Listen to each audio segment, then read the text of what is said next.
আমার তো কত মায়া ছেড়ে গেছে গা, এই পর্যন্ত 440টা মায়া আমার ছেড়ে গেছে গা। मेरे यार की शादी है। মামা আর খাইস না মামা তুই। এই বেটা তুই এনে বই রিসোস, আজকে আমার বিয়া, চলন রেডি, গাড়ি রেডি, সব রেডি, আর তুই এনে বই রিসোস, তোরে খুঁজতে আমি বাইরে গেছি, আবার এনে বই মদ খাইতাস।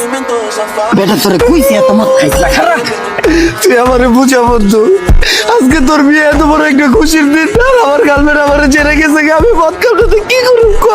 ওই বেটা গার্লফ্রেন্ড তুই গেছে গা, এর লেগে কান্দন লাগে, আবার মদ খাওয়ান লাগে, আমার তো কত মায়া ছেড়ে গেছে গা, এই পর্যন্ত 440টা মায়া আমার ছেড়ে গেছে গা।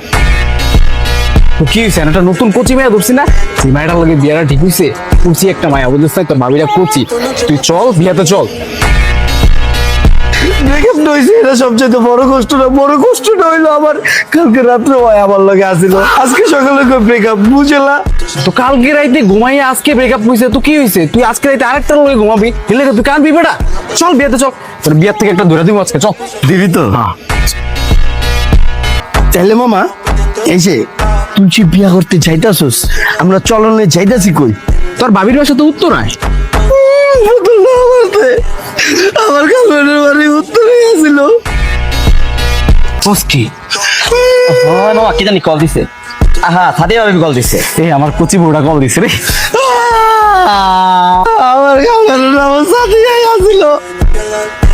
দেখ তো কইস না আবার এইটাই তোর গার্লফ্রেন্ড। ওই বেটা এটা তো আমারই সাথিয়া।